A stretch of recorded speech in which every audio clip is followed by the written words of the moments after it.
ఈ రాష్ట్రం బాగుండాలని, ఈ రాష్ట్రం అభివృద్ధి చెందాలని, ఈ రాష్ట్రంలో ఉన్నటువంటి నిరుద్యోగ యువకులందరికీ ఉద్యోగాలు రావాలని, నీటిపారుదల ప్రాజెక్టులు రావాలని, ఈ తెలంగాణ రాష్ట్రంలో ఉన్నటువంటి ప్రజలందరూ కూడా ఆత్మగౌరవంతో బతకాలని ఆశించే కొట్లాడి తెలంగాణ రాష్ట్రాన్ని తెచ్చుకున్న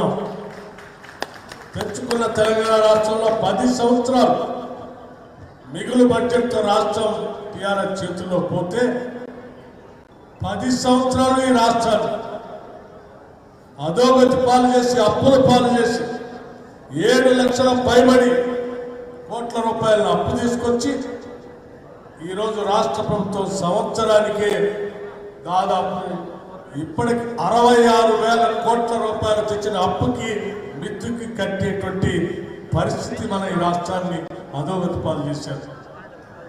ఈ రాష్ట్రం ఏర్పడినప్పుడు కేవలం 6,400 కోట్ల రూపాయలు మాత్రమే అప్పుకి వడ్డీ కట్టేటువంటి పరిస్థితి ఉండేది సంవత్సరానికి. కానీ ఈరోజు అదే సంవత్సరానికి 66,000 కోట్ల రూపాయలు ఇప్పటికే నేను కట్టాను. ఇది ఒక పక్కన రాష్ట్ర ఖజానా నుంచి నేరుగా ఆర్బీఐ కట్ చేసి తీసుకునేది, మనం కట్టినా కట్టకపోయినా నేరుగా వాళ్ళు తీసేసుకునేది.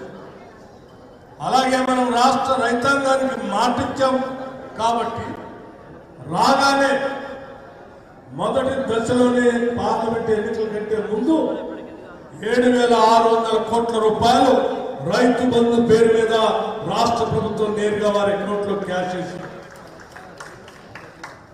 2 లక్షల రూపాయల రుణమాఫీ అని చెప్పి ఎన్నికల కంటే ముందు మాటిచ్చాం. నేను ఇప్పుడు కూడా రాష్ట్ర ప్రభుత్వం నుంచి మీ అందరి తరఫున, కాంగ్రెస్ నాయకత్వం తరఫున, ప్రతి కాంగ్రెస్ పార్టీ కార్యకర్తల తరఫున మళ్ళీ మాటిస్తా ఉన్నాను. గట్టిగా ధైర్యంగా మీరు కూడా చెప్పండి.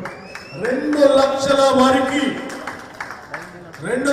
వరకు అప్పు ఉన్నటువంటి ప్రతి కుటుంబానికి సంబంధించిన రైతుకి రుణమాఫీ చేస్తామని చెప్పినట్టుగానే కేవలం 3 నెలల్లోనే 22,000 కోట్ల రూపాయలు రైతుల అకౌంట్లోకి నేరుగా 2 లక్షల రూపాయలు అప్పు ఉన్నటువంటి రైతులకు